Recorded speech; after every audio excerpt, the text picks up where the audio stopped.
And let's start with this session. I'd like to call Dr. Ashok Sharma from Chandigarh.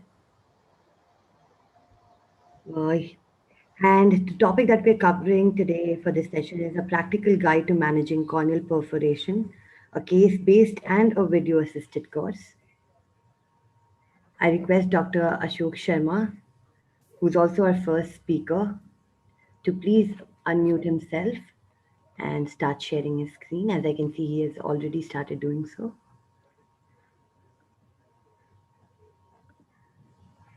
Dr. Ashok, are you ready? Should Yeah, we yeah, I'm ready. Yeah. Yes, all right. Good afternoon, everybody. We are starting this instruction course, and this presentation is on etiology, clinical diagnosis, workup, and medical treatment of corneal perforations. Corneal perforations, as we know, is a major cause of ocular morbidity.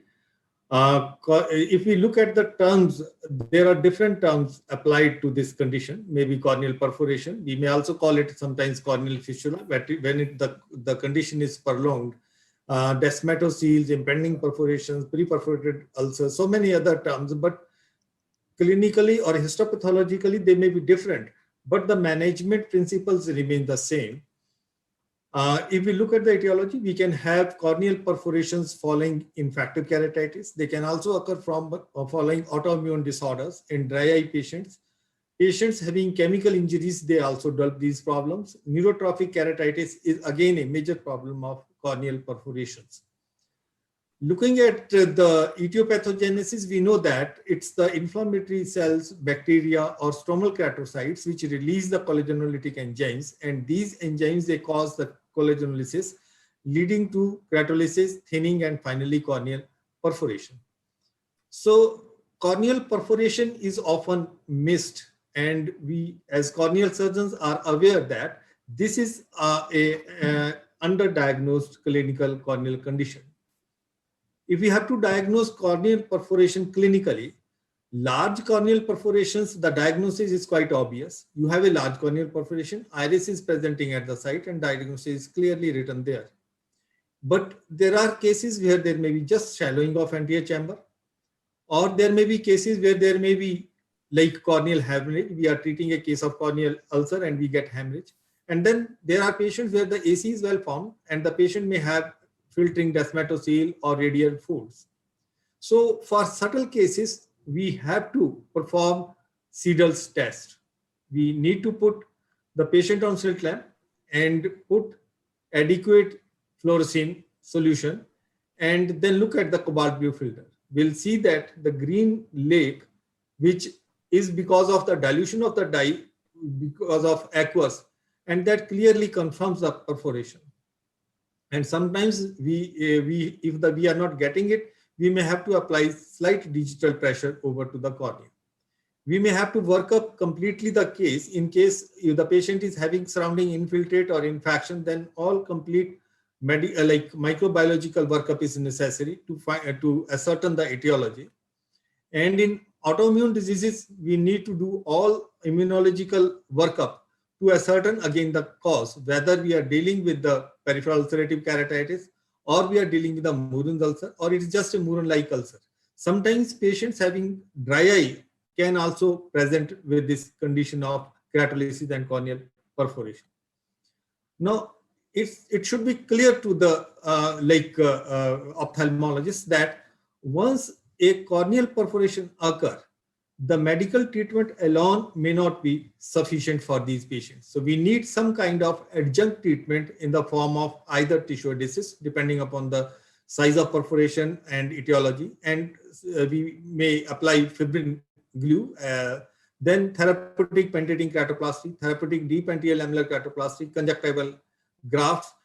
All these modalities, they can be helpful. And there are some of the examples we have performed these in these cases.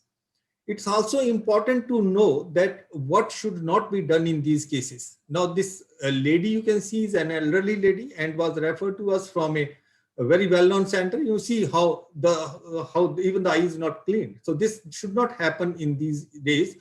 We don't treat the corneal perforations like that. So we have to clean, see, and if there is actual perforation, and act accordingly. Again, conjunctival flap is very good modality for peripheral non-infective corneal perforations, but not for the patients who have florid infective keratitis, especially fungal in this patient. Again, tarsorrhaphy alone is not the treatment of choice. Pad, patch, or like bandage contact lens alone again will not heal most of the perforations unless it's a very small perforation. In case we do not act at a proper time, we may end up with the complications like retinal detachment, choroidal detachment, exclusion of the lens and vitreous, endophthalmitis, or phthisis bulbi. So to prevent a disaster, we have to diagnose corneal perforations at a proper time, and we have to have the high index of suspicion.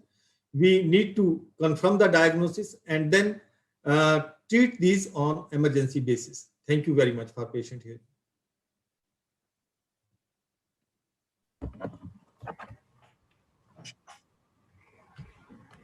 All right, are there any questions?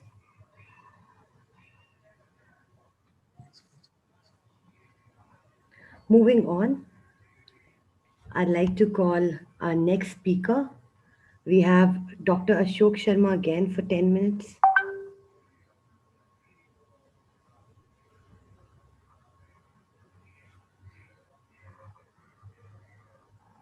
Sir? Yes, madam. So you have another presentation for on treatment of corneal perforation, basic techniques, and challenging cases. Coming to the next presentation, that is the cyanoaccumulative tissue adhesives in the treatment of corneal perforations, basic technique, and some of the challenges cases which we did. We know that these days the cyanoaccumulative tissue adhesives is basically a gold standard for corneal treatment of corneal perforations. And some of our surgeons, well-known surgeons, they always say that I don't want to go to the cornea clinic without the availability of the glue. So you need to reshare again, sir.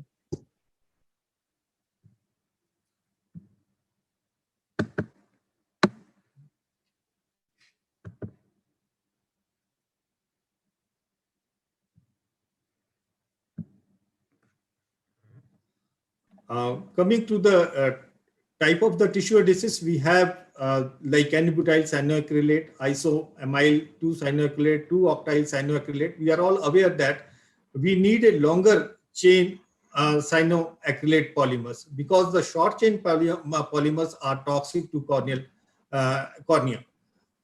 We have to apply these tissue adhesives carefully. We have to remove the slough. We have to de-epithelize the area and then dry out the area where we want to apply the cyanoacrylate tissue adhesives, and then application of the minimum tissue adhesives is necessary. We can use any of these methods, but I usually prefer the syringe method. Now, I will be demonstrating this application in one of our patients. In this patient, we had full thickness corneal perforations after removal of the wooden found bodies. So during this course, we ascertained the perforation by injecting the galactate into the anterior chamber through paracentesis, and we can see the gush of fluid coming through. Now we have closed that, hydrated that paracentesis site. We remove the epithelium by either needle or with the 15 number blade, but in this case, we have applied the glue. And after application of the glue, we remove the glue. Along with that, the epithelium comes out. And once the epithelium comes out, then we apply the glue again to seal the perforation. And we take care to apply minimum amount of tissue adhesive, because if it is a larger amount, it will heap up there and the surface will be raised, which may cause a lot of discomfort in case the bandage contact lens is come out. Now this, in addition to sterilized corneal perforations, this can also be applied to those patients who have infective keratitis and then dual perforation. Now this is one example of patient who had bacterial corneal ulcer and has dual corneal perforation. In these cases, we continue the antibacterial treatment as we are giving them, so that the condition of like infective keratitis doesn't worsen. This is another example where the fungal corneal ulcer has dual perforation. We have applied the glue and we have continued the treatment, and finally ulcer healed with the resultant corneal opacity. Sometimes there are situations where we want to avoid the bandage contact lens, maybe because of the dry eye or maybe in chemical injuries. Then what we can do is that in the area of application, we just put a small patch of drape and put the glue on that and fix that drape onto that side. So we can avoid the contact lens. Now coming to some more challenging cases like peripheral ulcerative, Muran's-like ulcers, where we have larger perforation in the peripheries. We have to remove the slough, we have to clean that area, but we cannot apply the synovial tissue adhesive directly because of larger perforation. There is danger that it may go inside. So in these patients, we always put a barrier. In these cases, I put the partial thickness scleral patch and then apply glue. You see that the glue is applied in the other one. And here, once healing has occurred, we have removed the glue. And then you can see that there is a scleral patch and then few sutures. And finally, the ulcer has healed. And there is no astigmatism with very good visual outcome. So for peripheral corneal ulcers, even for the central one, this technique is very good. We have to, this is just a diagrammatic representation of the same, and this technique we published in Cornea. There is another problem that sometimes we have patients who have continued collagenolysis, and in these patients we have dry eye also. Sometimes we have Stevens-Johnson syndrome. For these patients, I have done this technique that in case the surrounding cornea is reasonably of good thickness, what I do is I make a lamellar pocket, and then after making the lamellar pocket, we put the scleral patch in that pocket, like in this diagrammatic representation we have shown. And then after putting that patch, we can apply glue. Now I will be showing one video of such a case. In this case, we are now removing the epithelium. After removal of the epithelium, we can like in this case, we are using like 26 gauge needle to remove the epithelium. And once the epithelial removal is there, sometimes it is firmly adherent where the opacity is there or we are not able to remove, then we can use sometimes tooth forceps also in these cases. Care should be taken where the surrounding keratolysis is there, not to enlarge the perforation. Now with the crescent knife, nearly at 2/3 thickness, I have made a lamellar pocket all around the corneal perforation, about 0.5 millimeter into the corneal stroma. And then we'll take the scleral patch, which we prepare by using the skin biopsy punch, and we make it thin to the 1/3 of the original scleral thickness. And after preparing that patch, then we place that patch into the pocket which we have prepared earlier. Like this is the pocket which we have prepared. So once we put the patch there, the advantage of this technique is that even if there is a continuous collagenolysis, the perforation will not open up because we have already given sufficient support because of the scleral patch. And of course, its immunospecific treatment continues and the ulcer heals. Now, we have again done a series. In one of the patients, we removed early this patch, but the serial test was negative and it healed with the bandage contact lens alone. Again, this series we could present in, we have published in Indian Journal of Ophthalmology in one of the recent issues. There is another very challenging case situation like following pterygium surgery. You can see there is a large scleral and corneal necrosis with large perforation. So in such a case, we place the scleral patch behind the perforation in on the iris, and then applied the glue because there was no way we could treat it with the amniotic membrane alone or with the like DALK or something, because there is a large scleral area involved. And on the scleral side, we have applied amniotic membrane. And finally, this patient again healed with very good result. So what I want to say is that if we apply synovial tissue adhesive properly, we can save so many eyes. And we have rich experience of using synovial tissues. These are some of our earlier publications and some of the more recent publications in this area.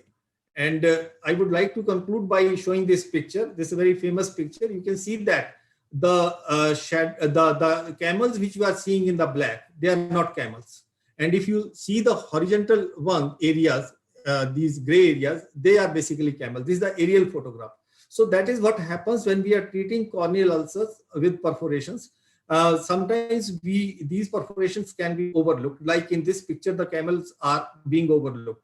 So we have to perform the Seidel test, confirm the perforation, and then treat accordingly. Thank you very much for patient hearing. Thank you, Dr. Ashok.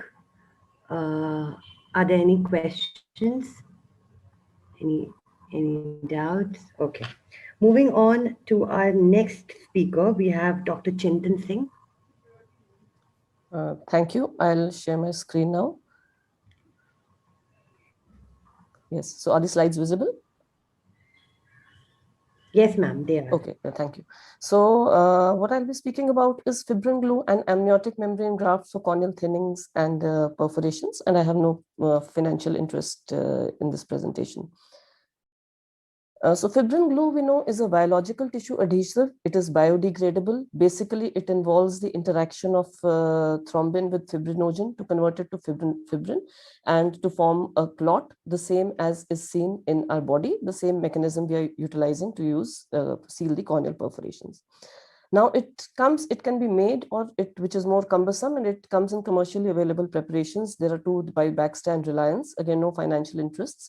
Usually these have the guidelines with them as to how to mix them. There is the rapid release and the slow release component with the seal, and the Reliance doesn't come with these two. And as you mix the appropriate components, and the instructions have to be followed properly, and then the glue tends to work well. There are a lot of differences between fibrin versus cyanoacrylate glue. So fibrin, being biodegradable, induces less vascularization and giant papillary conjunctivitis. It causes minimal inflammation, and because it has a smooth surface, so it causes less discomfort. The application is perhaps easier, but the disadvantage is that, and as Dr. Sharma pointed out, while cyanoacrylate has some bacteriostatic action, the fibrin has no bacteriostatic action. And also it degrades very quickly within 2 to 3 weeks. On the other hand, cyanoacrylate has the disadvantage of inducing vascularization, but it also tends to lead to a rough, irregular surface if not applied properly, of course. And the advantage is that it's a stronger adhesive, lasts longer, and has a antimicrobial effect, as shown beautifully in some of the cases earlier. Amniotic membrane is the other component which can be used for perforations, either with fibrin glue or without fibrin glue, along with sutures for dealing with perforations. Now, it has growth factors, chemokines, and cytokines, and it has a multitude of actions, which all of them which are useful in perforations, in that it promotes epithelialization. It has anti-inflammatory and anti-angiogenic properties. And also for perforations, what is important is that it acts as a tissue substrate. So most frequently we are using the cryopreserved amniotic membrane, but for those who don't have facilities to the storage of the cryopreserved, the dry form is also available commercially. Amniotic membrane may be placed by various mechanisms. You can place it as an inlay where it is trimmed to fit the size of the graft, and we hope that it will be incorporated into the tissue. It can be placed as an onlay or a patch and a bandage where the amniotic membrane is kept larger than the defect and the epithelium is expected to grow under it. Or it can be used as a combination technique where you have the inlay and the onlay. For corneal perforations, most often it is the multi-layered AMG which is required, because that's the only one which can provide some degree of tectonic support. So now, in which situations do we think of amniotic membrane plus fibrin glue? Either in combination or each of these alone. So small non-traumatic perforations with loss of stroma, desmatoseals, or impending perforations when the stroma is melting, because that's where the amniotic membrane has its antilytic effect. And it's easy to shape it to the area of the tissue loss. Now, this is just an example. This was a 16-year-old male with diminution of vision in both eyes, and he had itching and rubbing, and he was a severe case of VKC who had not been managed adequately over the years. And he presented with corneal vascularization, very photophobic. The IOP was digitally low. Though the AC was formed, the Seedles was positive on pressure. And the picture on the right shows a picture of the intraoperative OCT where we can see the iris adherent to the perforation. A small video to show how this was managed. So once the superficial debris was removed, the AC was formed with air. And the iris plugging the perforation was removed with an iris depositor.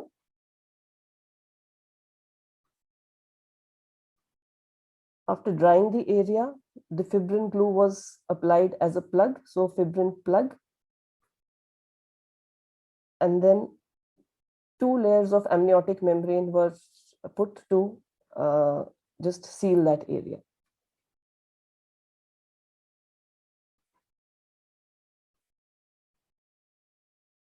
So this is how the patient looked like on the first post-operative day, where the cornea was still thin, but we can see that over 2 weeks and over the next 2 months, the stroma thickened and the chamber was well formed. Now, this patient was doing very well for 4 months, but we've just recently seen him and he came at 4 months with extreme thinning. And the reason it was that he had stopped medication in between. The point I'm trying to highlight is because here, since we had not plugged in the amniotic membrane, probably enough tectonic support was not provided. And a good technique which could be used in such situations is that you can use fibrin glue assisted plug. So you fold the amniotic membrane upon itself, because otherwise the amniotic membrane is difficult to handle. You plug that into the area and then suture the amniotic membrane over that.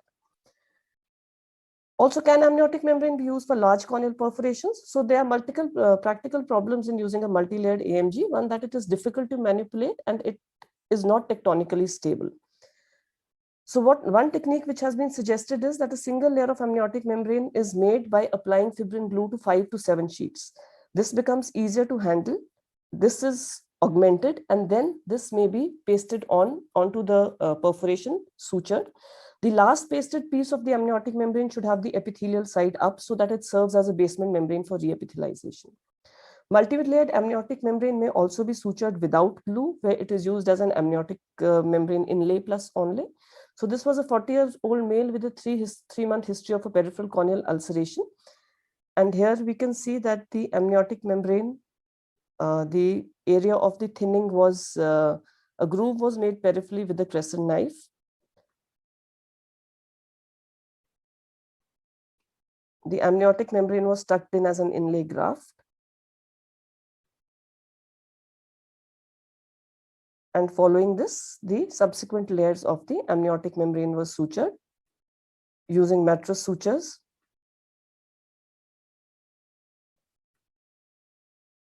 And following which, a larger piece of amniotic membrane was draped over as a patch. And this is the picture at the first post-op month where the area has healed significantly. And the last case, this was a 14-year-old male with a weak case of VKC. He presented with a shield ulcer and extensive vascularization. And here we took the help of amniotic membrane and the intraop OCT to treat this patient. Although there was no significant thinning, but once we removed the plaque, so the area was smoothened, and then the amniotic membrane was sutured in place to provide for the loss of stroma. And we can see the ASOCT showed us that the amniotic membrane was put up in 2 layers.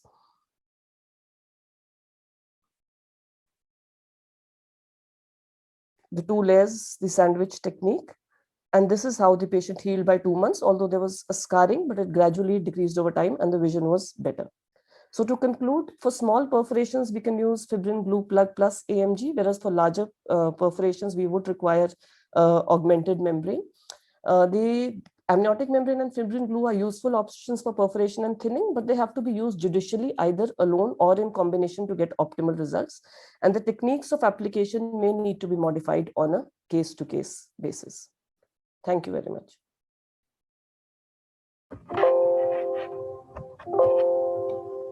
All right, thank you so much, Dr. Chintan Malhotra.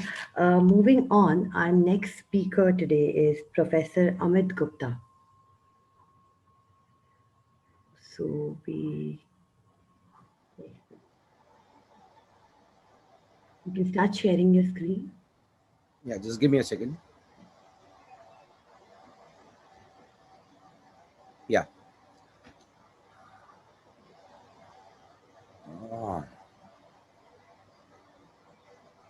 I'm having a problem with the screen sharing. Arya will help you. Yes, sir. What problem you are facing, sir? When I go to screen share, it just says, when I say share, it says allow Zoom to share your screen, open system preferences. What should I click there? So click on system preferences, sir. Okay. So what is coming, sir? It's security and privacy. Yeah, you have to on that. Then you are able to share your screen.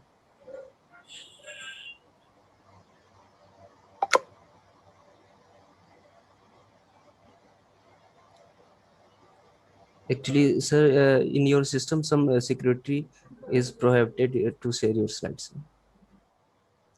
Uh, can we proceed with the next talk? I think I have to relog in, and then Yeah. it will be all right. All right, sir. We'll come back to you. We'll move to the next speaker now. Our next speaker is Dr. Tuheen Chaudhary. Welcome, Dr. Tuheen. Okay. Okay. Good afternoon, everyone. Able to go ahead with the presentation, and Yeah. Professor Ahmed Gupta is taking some time. Okay.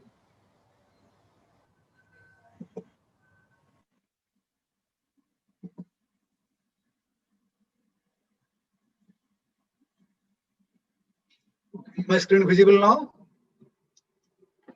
Yes, sir, it is. Okay. Good afternoon, everyone. At the outset, my sincere thanks to Dr. Sharma for this opportunity. Next few minutes, I will be talking on management of corneal thinning and perforations in severe acute chemical injuries.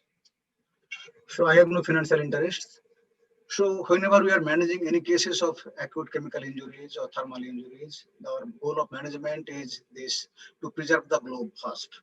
And that way we have to maintain the ocular surface. And that way paves the way for future reconstruction and visual rehabilitation. And we should know that severe ocular burn is a serious injury and this is the harbinger of poor prognosis. And we have to explain the patients about this prognosis, and then we have to go just to save the globe first and then go for visual rehabilitation later on. So corneal thinning or perforation, when associated with large areas of scleral ischemia left untreated, can lead to various complications such as total melt with extrusion of intraocular contents, anterior staphyloma, secondary glaucoma, and others. All those problems can happen. So this is just a case-based presentation. This is a patient who came from Jharkhand, 18 years man, who had this pain and profound loss of vision in both the eyes for 3 days. This patient had redness, and this patient visited these traditional healers, and they gave this some Ayurvedic eye drops. We just took this sample and then found that it was having some acidic nature chemicals. So after that, using these drops, this patient just got this corneal melt within 2 days. The melting was due to because of epithelial toxicity and hyposthesia induced by those toxic drugs. So this is the case where I had two options. In this case, because here it is bit large, so I can go for amniotic membrane graft or scleral patch graft. And here, because there is this iris prolapse, so we have to go for connected graft plastic. So in our eye bank on that day, we have only one tissue. So just feeding 2 birds with one seed. So in one tissue, I did this around 6 millimeter graft here. And in this outer rim, with this cornea as well as scleral part, I took this graft in this other eye. So after 18 months, because this graft-host junction was in the visual axis, so I had to go for a large graft. And this patient developed cataract also in that time. So this patient underwent ultimately PK plus IOL in that eye. And that graft with this scleral site, it is ultimately this tissue modeling and this leukomatous opacity getting thinned out. So after 1 year, this patient underwent PK plus IOL. And then this is the 2 years follow-up. Ultimately, this patient again needed this capsulotomy in that eye. And that was the eye which had this sclerocorneal graft. You can see this scleral part is thinned out. And now this patient is getting good vision in this eye. Now almost 6/9 vision, and this eye also having 6/12 part vision.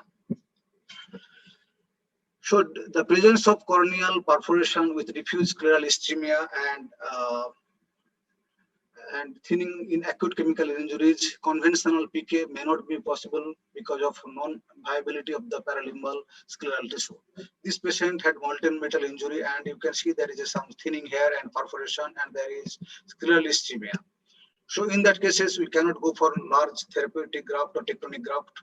In some cases, large lamellar sclerocorneal graft to enhance the tectonic support, followed by a simultaneous or subsequent central full thickness penetrating gradoplasty to address other ocular issues like retinal detachment or choroidal effusions. We can go for that. Sometimes in these patients, you can go for large tectonic grafts, but ultimately these patients, just by amniotic grafting, this patient had a better outcome. So in presence of scleral ischemia, that is a blanched out white appearing sclera, this amniotic membrane transplantation in these cases would not suffice and needs tenonplasty. So scleral ischemia along with release of toxic substances with profound inflammation leads to chronic scleral melt. So in 1989, Tipping and Ream first reported the use of tenonplasty by stretching and advancing a viable and non-ischemic pedicle tenon graft from the adjacent fornix to halt the progressive scleral melt. That way it facilitates conjunctival healing. So from the adjacent fornix, we are taking this and stretching it and then putting it in the necrosed and the scleral ischemic area. It is considered as a group saving procedure that helps and accelerates reepithelialization of the cornea and conjunctiva through limbal perfusion. Sometimes one may have to repeat the procedure or go for limbal stem cell transplantation or oral mucous membrane grafting in these cases. When the globe integrity is saved, as I mentioned, and ocular surface is stable, one can plan further surgeries for better visual rehabilitation. This is another case, 52 years man having molten metal injury 6 days ago. And when these patients came, there was almost, there remains 6 clock hours scleral ischemia. So this is a video. This patient landed 6 days to me and then I did the surgery next day. So necrosed tissues removed from the scleral bed and just by conjunctival peritomy.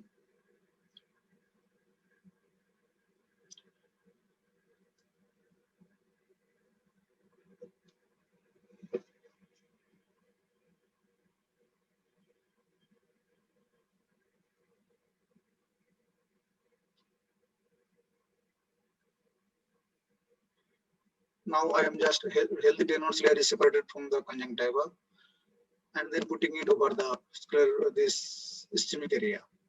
So here we can put this tenons directly over the ischemic area, or sometimes we can put a scleral patch graft if it is thinned out, or we can put an amniotic membrane just to give some extra support to that area.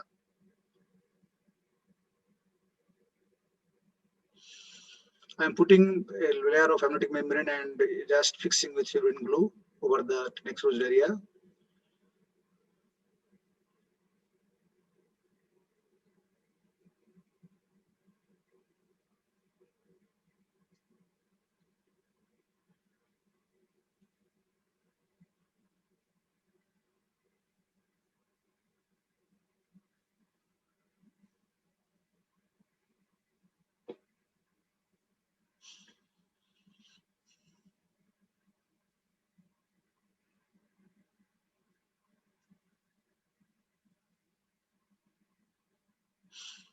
Then I'm stretching this tenons capsule over that amniotic membrane. So whenever we are stretching, we should be very careful. We should not overstretch it.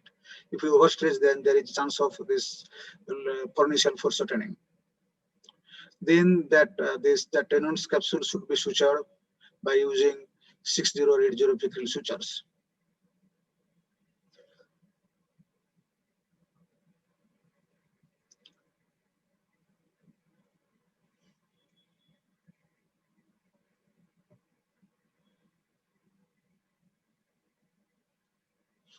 Now another piece of amniotic membrane is put over the first layer.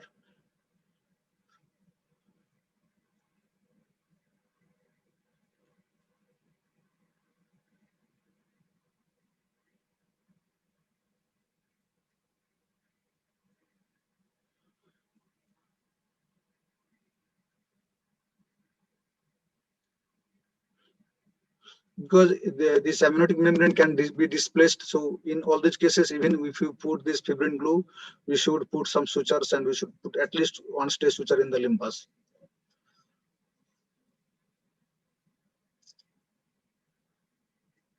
So this is the stay suture in the limbus. You can use a tenonylon suture or you can use even fibrin glue, even this Pickrell sutures also, but because this fibrin glue, these Pickrell sutures may be losing their tensile strength, so better to use tenonylon sutures. I am using this tenonylon circumferential first string suture.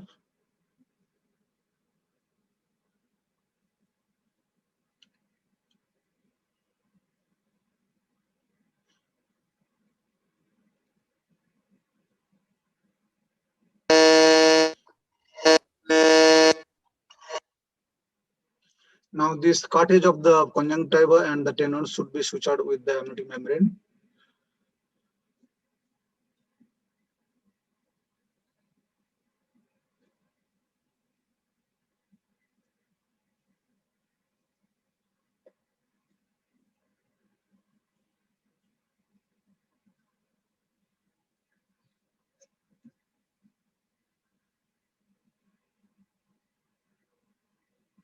And then put a bandage contact lens.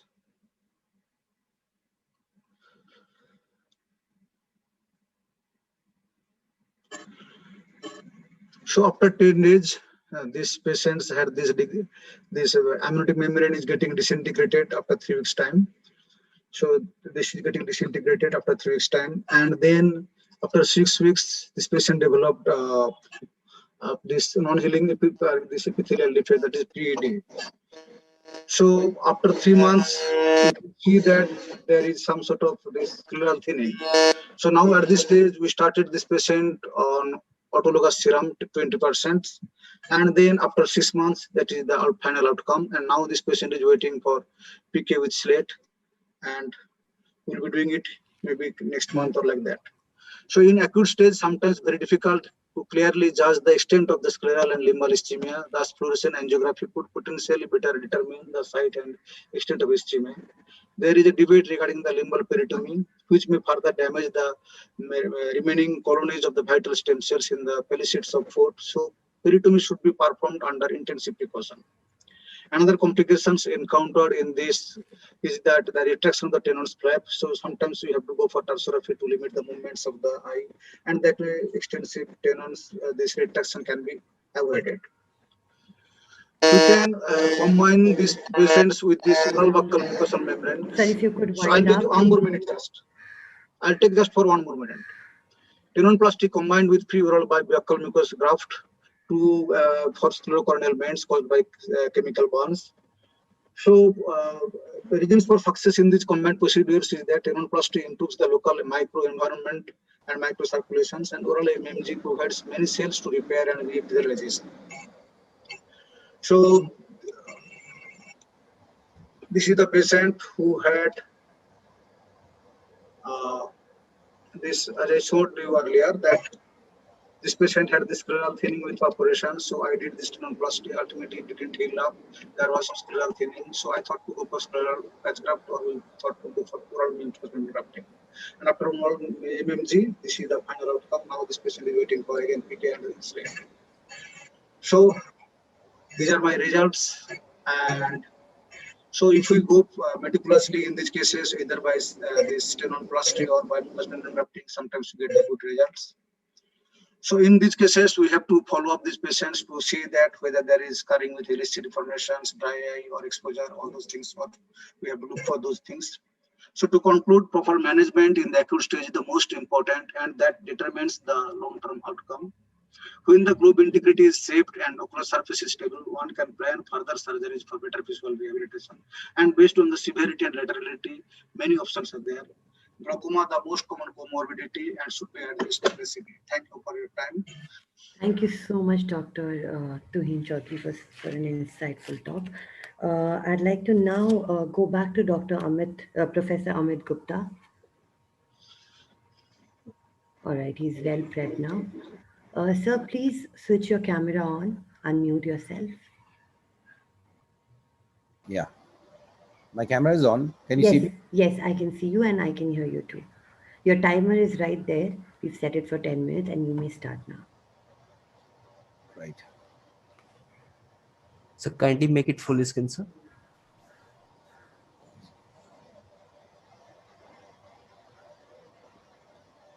Just give me a second. I'll be proceeding to the management of severe corneal thinning and perforations in advanced patients of PUK using banana grafts. So this is a very special situation actually when it comes to dealing with corneal perforations, and because PUKs are destructive, they are inflammatory, and they involve the peripheral cornea, and they are characterized by sloughing of the corneal epithelium and keratolysis. Important thing is that more than 50% of these cases may have some other underlying disorders, and they often progress circumferentially. and these progress to then involve practically the whole of the cornea in a circular fashion. So there are several options for management of PUK, and many times we use two or more options as adjuncts. For example, we might add on peritectomy or cyanoacrylate glue or conjunctival flaps, amniotic membranes, along with other means of performing these grafts.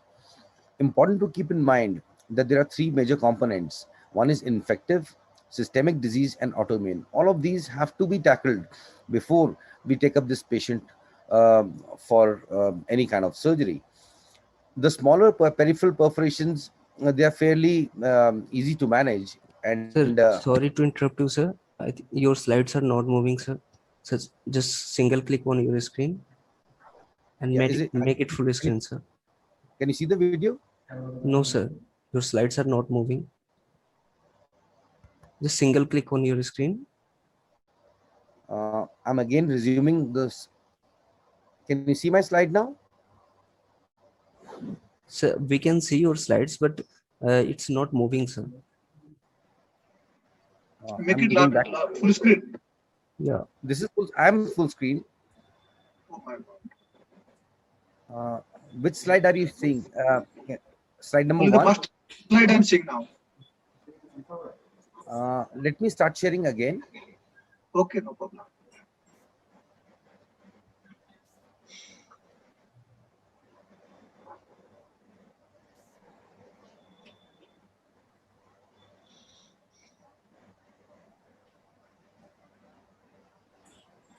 To make it full, sir.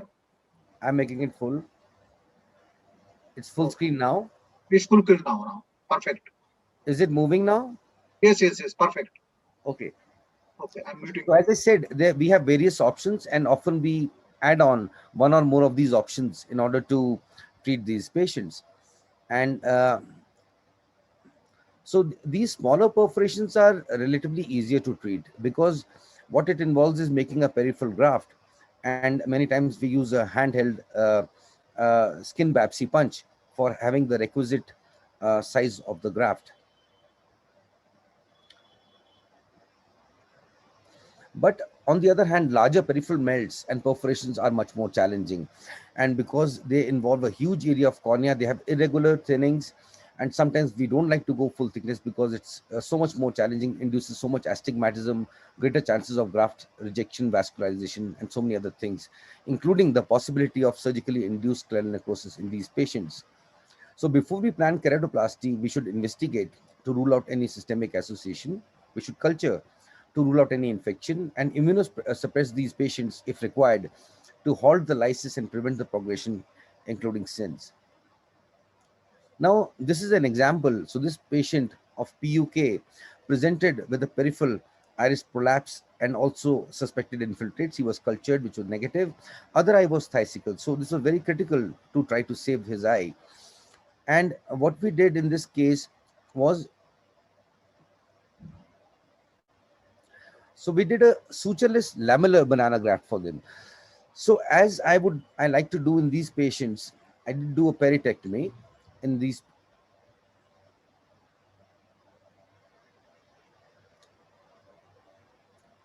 So it's important to do a 3 to 4 millimeter peritectomy and then clear the bed well, take out all the slough of the tissue. In this case, we did cauterize the iris to reduce the size of the iris and also to kill any epithelial cells on top of the iris. A careful measurement of the size of the graft has to be done in these cases. The grafts can be fashioned either freehand or they can be fashioned using partial thickness cuts using handheld trephines. And in this case, then we use a guarded depth knife or any other blade in order to deepen the groove. And then we do a lamellar separation using lamellar keratoplasty instruments like a Poffic knife or maybe a Tux knife. And once the graft is shaped, then the graft is then transferred onto the eye.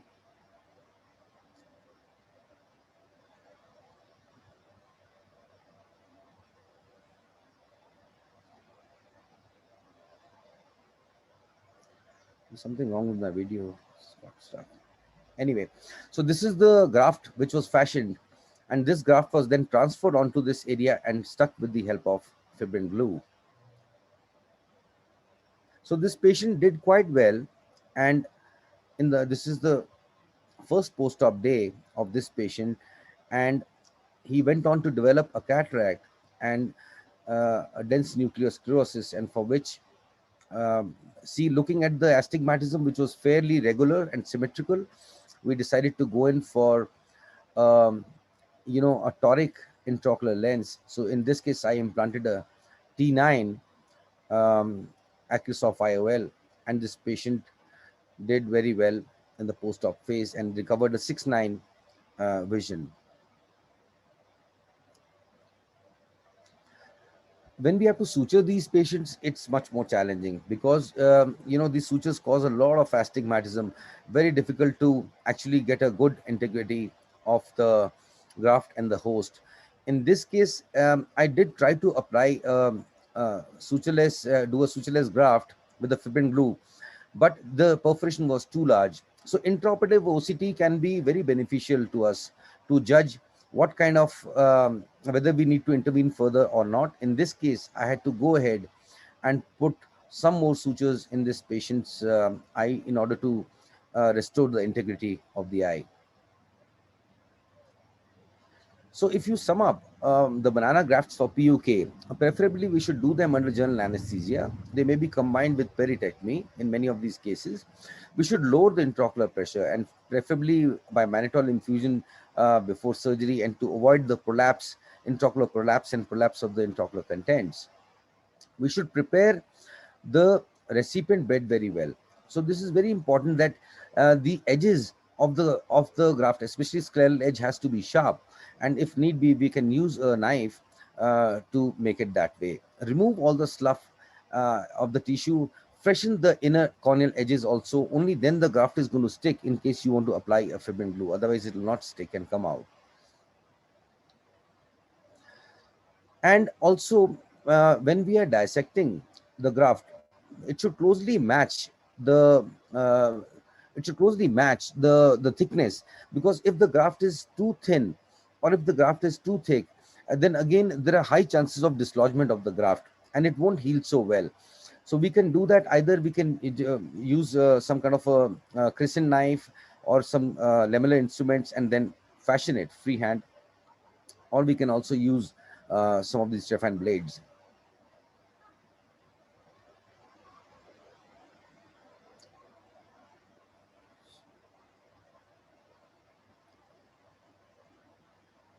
So just to sum up the kind of corneal trephination, in this case we are going in for a full thickness corneal trephination. So we can just use a blade and then cut the graft with the help of scissors in order to achieve the desired shape, and then this can be sutured onto the cornea. I have also tried square shaped graft or rectangular grafts, and they've done fairly well in patients of peripheral ulcerations. It's important to take good measurements, and this is a very complicated scenario, and this patient actually was Seedles positive. We had to intervene and do something, and in this case I'm using a handheld trephine to cut the graft, and then we can just take the measurement and make another cut with the trephine to go ahead with a crescentic shaped graft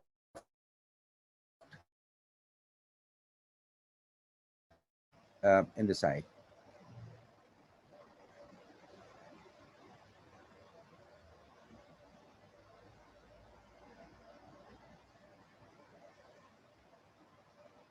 There are several techniques which have been described, like copy and fix technique, or use some kind of a pin and prick technique. Using some kind of a stencil, you can keep some offsite or plastic on top and shape it so that we get a good accurate shape.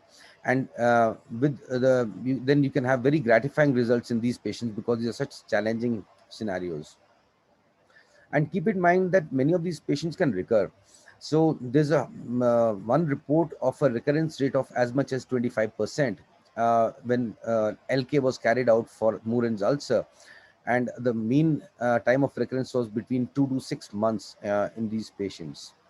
So to conclude, the sutureless or fibrin glue assisted semi-annular tectonic lamellar grafts are relatively simple to perform and have an excellent long-term outcomes provided we follow all the surgical principles in these patients.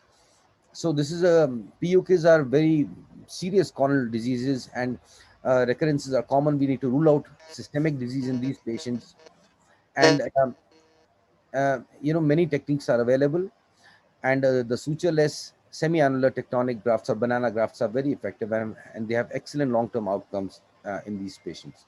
Thank you very much. Thank you so much, Doctor. Moving on, I'd like to call Dr. Namrata Sharma. Ma'am, if you could please unmute yourself, switch your camera on, and start sharing your screen, please.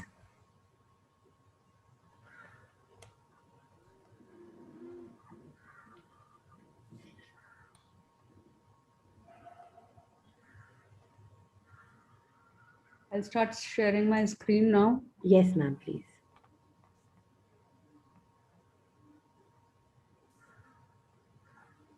Can you see my screen? I can. I could now, not anymore. No, not anymore. Okay, just one second.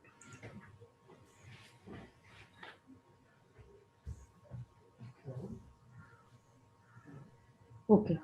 Yes. So at the outset, I would like to thank Dr.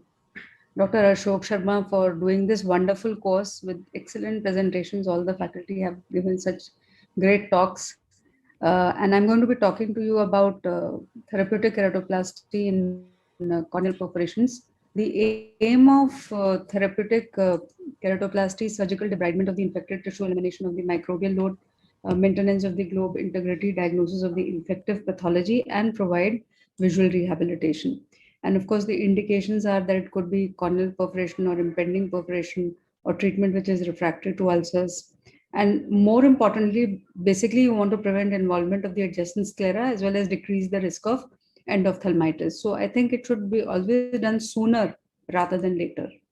Now, this is just looking at our data, and although you would expect, or everybody would expect, that fungal cases would require more of therapeutic grafts, but because ours is a tertiary care center, we get all kinds of cases. So if you see, combined fungal and bacterial were responsible for half of our cases, and at least a third of the cases did not have any microbiological diagnosis. It is important to take a good history, to do a general medical evaluation, because you might have to take these patients under general anesthesia. Then the ocular examination, which includes the slit lamp evaluation, the especially more how far the infection is from the limbus, intraocular pressure measurement, and then you have to do an investigation because you want to know that whether the posterior segment is fine or not. Antimicrobial therapy preoperatively will be continuing. So topical and systemic therapy directed towards the offending microbe, especially if the microbiological report is there.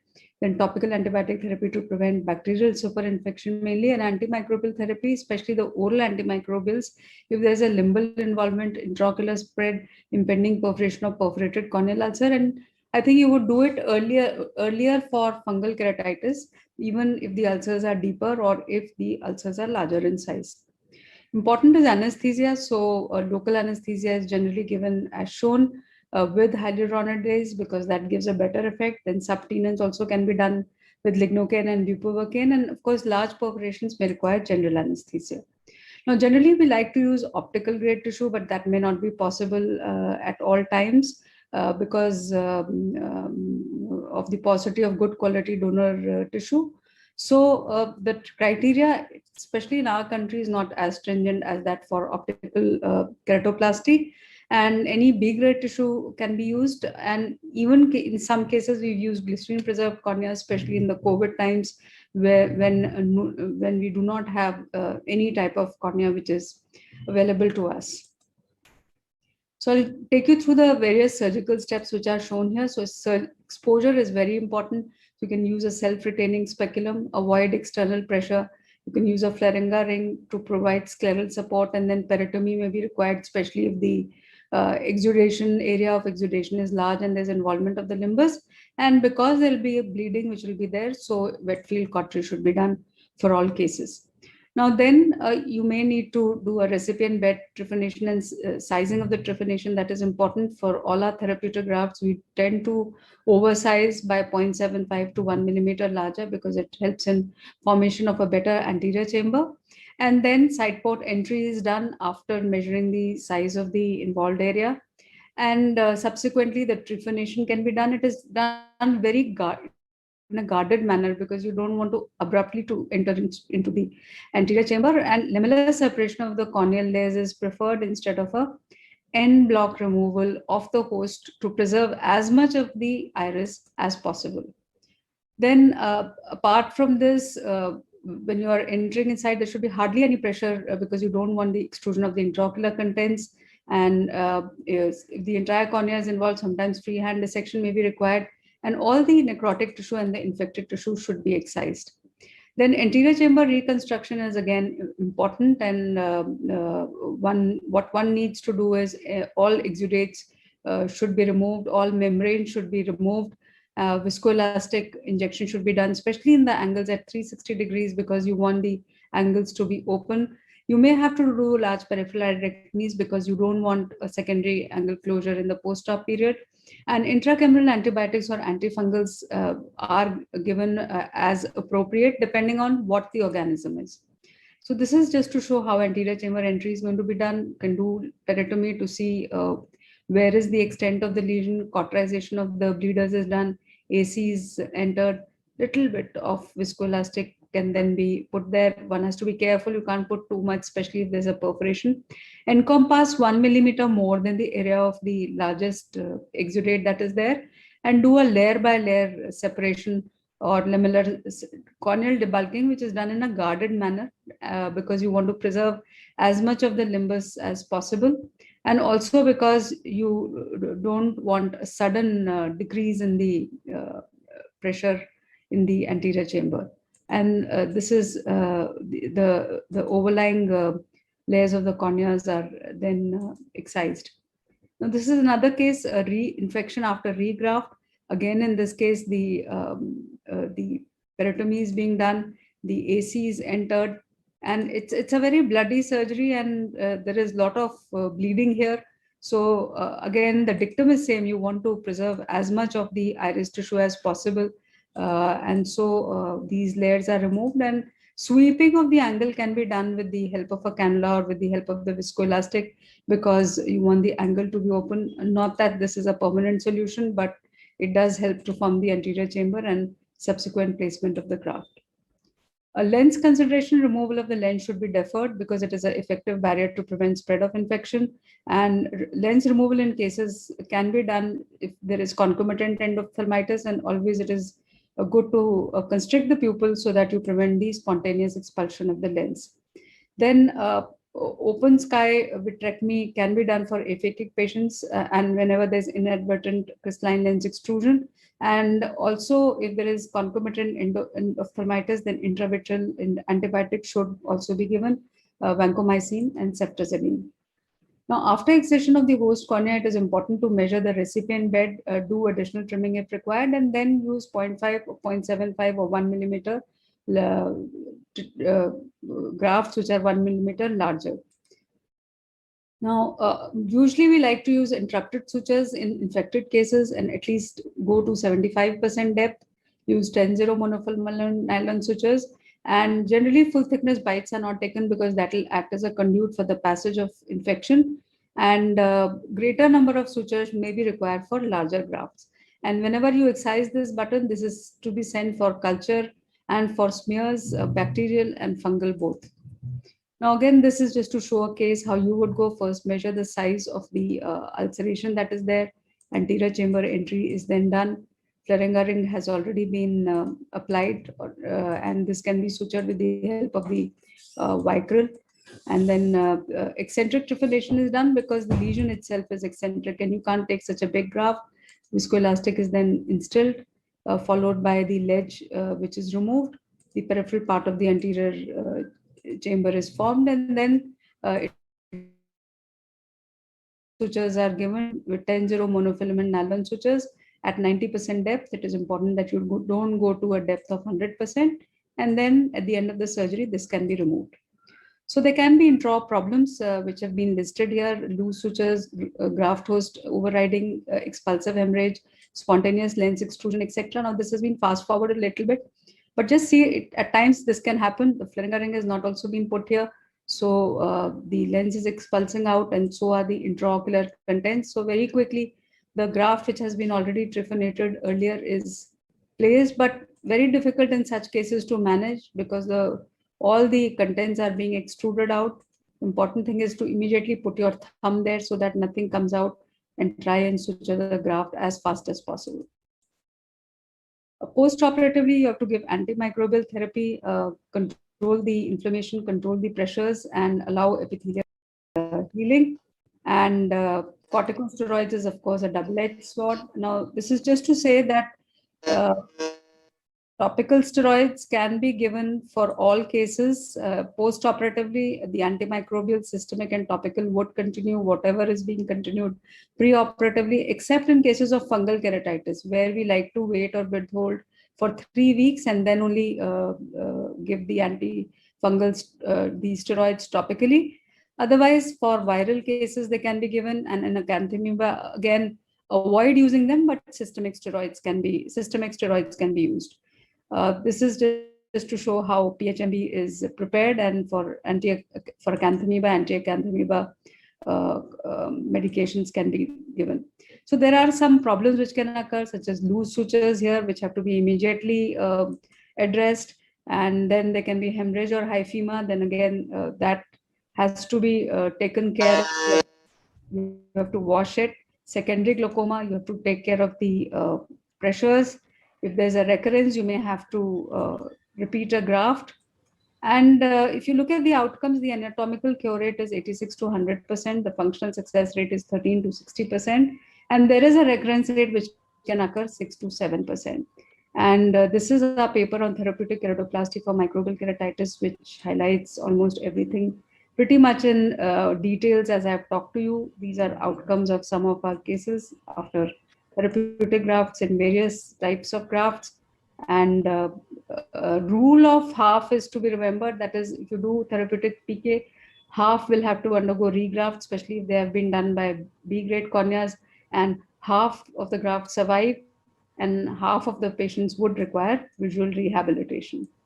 So collagen cross-linking has been used, and if you cross-link the corneas, in our experience, we found it to be good. There are less chances of recurrence. Even femtosecond people have used it. We've not used it because of fear of infection in that OR. And there are some demographic and socioeconomic barriers which need to be addressed so that the therapeutic grafts are avoided. And I think this is something which we should look at when we are making the policy. Just a video to show how we do a therapeutic DALC by doing a viscoelastic separation of the overlying stromal layers into the edges of the desmotocele, and it comes out very easily. This is the bare Descemet's membrane, and B-grade cornea can then be used for the therapeutic DALC in these cases. So in the COVID times, we need to follow them, and this is the U tool, which was designed by my senior resident, Dr. Rahul Bafna, of how the patients themselves can follow up, especially in cases of children, and how these pictures can be taken on a smartphone and can be sent to the cornea surgeons or to the physicians who are treating them, just to highlight the fact that how monitoring can be done, even if the patients cannot come up to you. So thank you very much for your kind attention. Thank you so much, Dr. Namrata. We would like to move to the last speaker today. We have Professor Arun K. Jain. Okay. Sir, if you could please switch your camera on, unmute yourself and start sharing your screen. I'm sharing my screen, and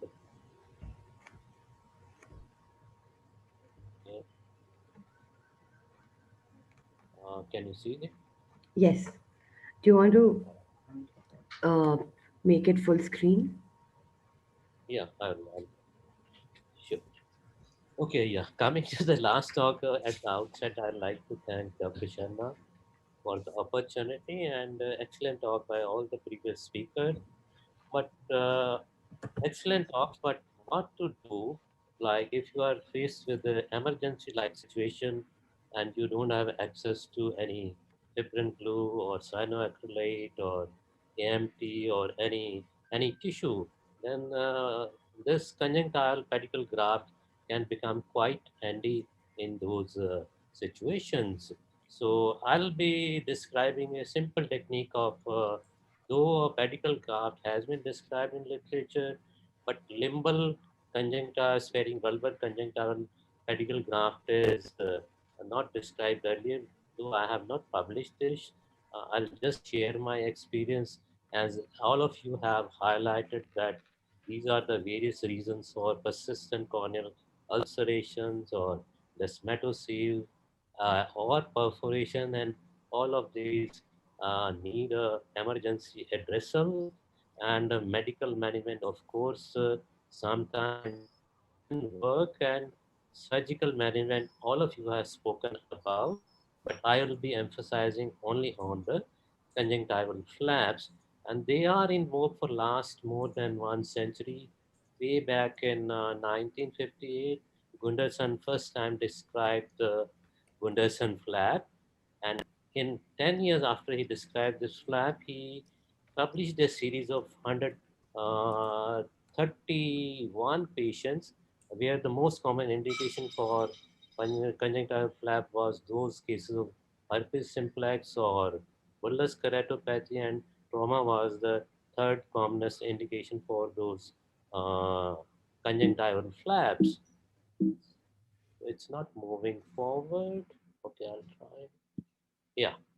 So, with the progress of microsurgical techniques, aided with the microscopes and fine surgical techniques, selective pedunculated conjunctival flap secured in place by fine suture tailored to cover a desired area of diseased cornea or chronic corneal ulcer with or without corneal perforation can be done, and this technique may be performed in an outpatient setting, and post-operative recovery is quite rapid. And way back again in 2003, Colados described the pedicle conjunctival flap again in a series of 50 patients for all the indications we have already enumerated. And what is the objective? As you all highlighted, the objective of surgical treatment is to preserve the corneal as well as eye integrity, minimizing lesion incompatible with functional vision, and replacement of lost corneal tissue, and increased blood supply to the healing cornea, and preventing any localized limbal stem cell deficiency which may be induced by a dissection of a pedicle flap. So we have done more than 21 cases. These are the various indications. I'll show you one small video. This patient presented to us 48 hour the trauma. He was sutured outside. We can see there is a, we are removing all the loose suture, and there is a loss of tissue also. And this is how we uh, make a limbal sparing conjunctival flap. It should be as thin as possible. You shouldn't be taking any Denon with it. Thinner the better, and it's easier to stick, and you suture it to the affected area with fine 10 or nylon suture, uh, and this is on day one. You see that chamber is formed, the cornea is shining, and over a period of 3-4 months, it has healed nicely. And subsequently, I did a cataract surgery also, and patient ended up with around 612 vision in this eye. And this is another case of 18-year-old male who had a foreign body in the eye, followed by a recalcitrant ulceration and loss of tissue, though it was not perforated. So I did a pedicle flap, which again healed nicely, though with the vascularization. That's a little side effect of doing a pedicle flap. And the patient did have 612 vision in this eye. Another 47-year-old man came to us after 1 month of removal of foreign body. After removal of foreign body, there was a localized ulceration as well as micro leak and desmetoshield. In these cases, if you put a cyanoacrylate glue, it is not going to stick there because there is a necrosis and ulceration. So I did again a pedicle graft which healed over a period of 3 to 4 months, leaving behind a very small scar, though there is an incarceration of iris in the posterior surface of the cornea. Another such case with long-term chemical burn. This was a persistent epithelial defect which was not healing with anything. And so I did a pedicle graft along with Teno's tissue in this case because we wanted to add up to the tissue and patient healed nicely. Also in this case, another case of 7-year-old male with a foreign body and surrounding inflate. This we glued 2-3 times, but all the time the child will rub and the glue will come off. So we did a pedicle flap which healed nicely, and the perforation was healed in this case with a good result. And this is how the graft and the perforation healed. And so these are the results of all our series of cases. We had around 20 patients. All corneal ulcers healed and lobe integrity was restored in all patients. No patient ended with glaucoma, and none of the patients require a patch graft or a therapeutic penetrating keratoplasty. So to conclude, a conjunctival pedicle flap, which is limbal sparing, is appropriate procedure to manage corneal perforation and impending corneal perforation where donor material is not available and transplantation of such tissue is not suitable. The technique is performed easily and can aid in the healing of areas of thinning that threaten perforation by providing a vascular pedicle, and limbal sparing flap is in presence of healthy limbus. In addition, helps prevent conjunctivalization of the cornea and therefore gives good anatomic as well as good visual outcome. Thank you so much for patient hearing. Yeah. So, any question? Thank you, Professor Arun. Yeah. We still have some time if you all want to discuss something. So, is there any question? I'd like to answer those questions. I had a question in the chat box. Can you please answer that, Dr. Jain? Chat box. Okay, I'll open that. It says, does the pedicle need to be removed No, later? it actually sort of retracts and gets smaller and smaller. You don't need to sort of remove it. Once over a period of maybe a week or 10 days or 2 weeks, it adheres to the surface. You can remove the suture so that it doesn't lead to irritation or further vascularization. I never removed it. And if it's in the center? The lesion is in the center? You just have a symbol. In that case, one should avoid it because that will hamper the visual acuity very much. Most of the cases where, so maybe up to mid periphery, you can do it as an emergency procedure because now in COVID era where the tissue availability is far and few, especially if the perforation is bigger and you can't do with the fibrin or a amniotic membrane or a cyanoacrylate glue. So maybe one can do it and later on supplement it with a visual rehabilitating procedure. Thank you. Yeah. Sir Arun Jain, there was reports on vasculoplasty, that instead of whole of the conjunctival flap, we can only take the small area with vessel and try to heal the ulcer. Did you try that in some of cases? No, I have not tried it. People have tried that even for non-healing fungal corneal ulcer, which are again recalcitrant to fungal antifungal therapy. So flaps have been described just to restore sort of some immune cover to the fungal corneal ulcer so that the body immune mechanisms can lead to a healing of this thing. But conjunctiva is one of the toughest membrane in the body. It doesn't get affected or doesn't melt with infections. It's so tough that one can use it in a sort of any situation. It is tougher than amniotic membrane or any other thing, or even the I mean, it, it serves the purpose in emergency. Yeah. Professor Namrata, your presentation was great. How much oversizing usually you do considering a ulcer, regarding the trephination? Like suppose the ulcer is 5 mm, so fungal ulcer. So how much is your refined size?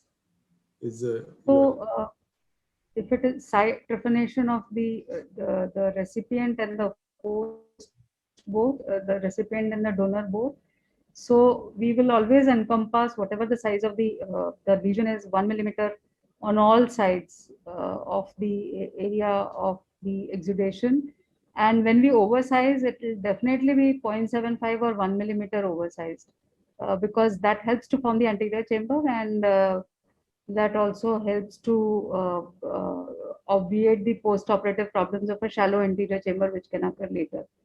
So we do that, and also I think it is very important to leave as much of iris as possible, because rather than sacrificing it, that is why I go layer by layer and do corneal debulking layer by layer, rather than excising everything in one go.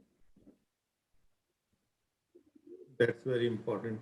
And for the beginners, can you guide about the lens management during because most of the time they are tempted to do cataract surgery, putting IOL or something. So what is the management So for in lens? therapeutic grafts, if we are doing a therapeutic keratoplasty, due to some reasons the lens expulses out, it's best to leave them aphakic like that only, because the lens part can always be taken care of later.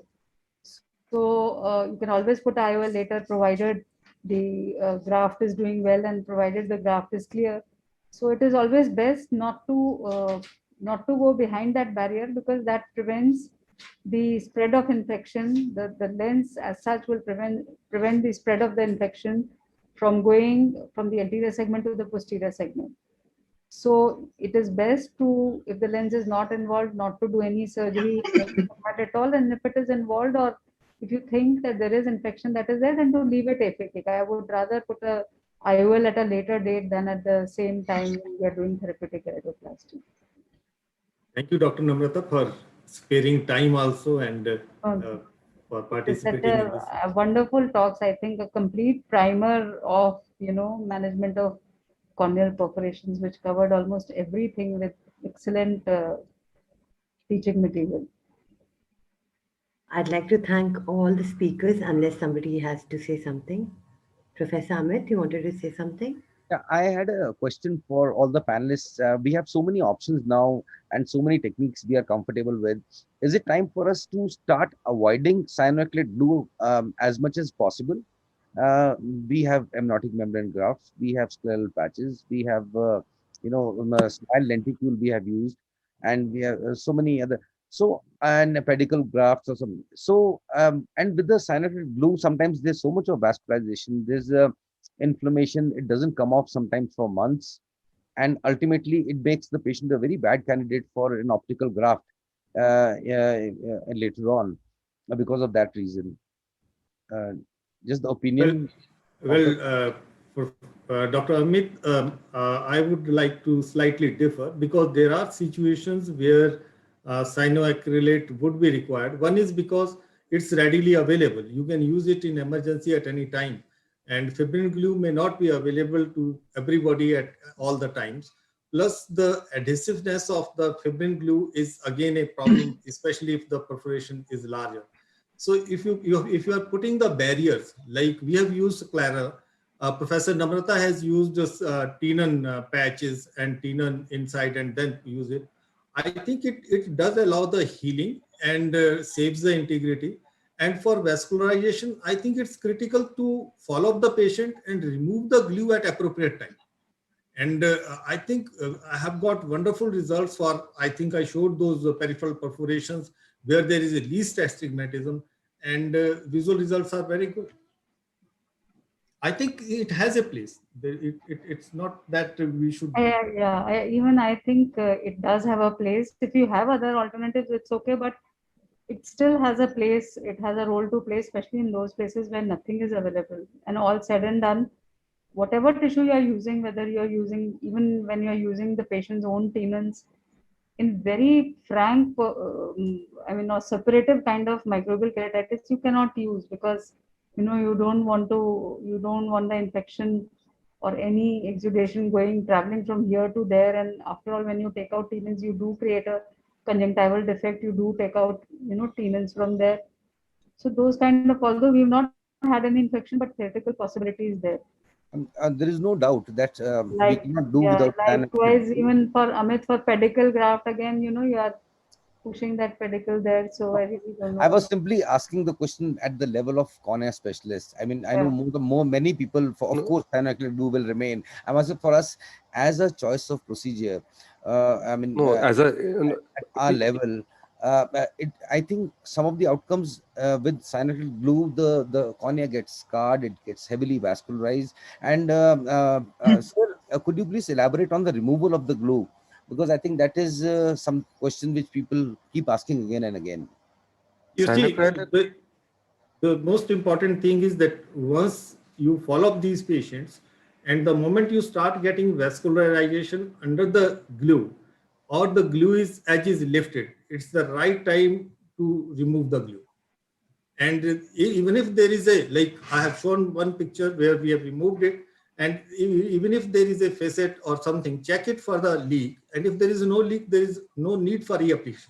Or even if you want to reapply, you have to apply very thin film, very small amount, and again apply the bandage contact lens. So, and vascularization, I would say I agree that once we have the glue on the cornea surface, you have vascularization, because it's a chemical. It does degrade into formic acid, formaldehyde, and then to formic acid, and causes a lot of vascularization.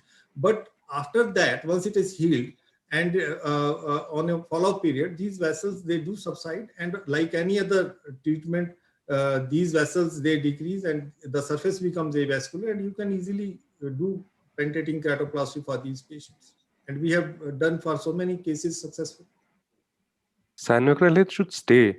It's cheap, readily available, and sometimes the other procedures can be overkill in a small perforation. So I think cyanoacrylate is very, very important.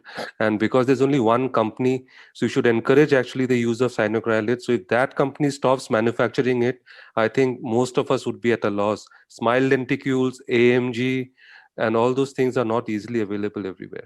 Cyanoacrylate, I've been using it for 21 years, and it's an excellent thing at an excellent time, of the limitations. I think I agree, and I would like to mention that there was a time in 1989 or 88 when it was not available in India. We used to import it from West Germany by the name of Histacryl, and for one patient we imported for 10,000 one vial, and you can imagine how difficult it was. It was only when the lab from Hyderabad broke the code and it became available to us, and then we have now been able to use it frequently. I think all cornea surgeons would acknowledge how many times cyanoacrylate has come in their aid. All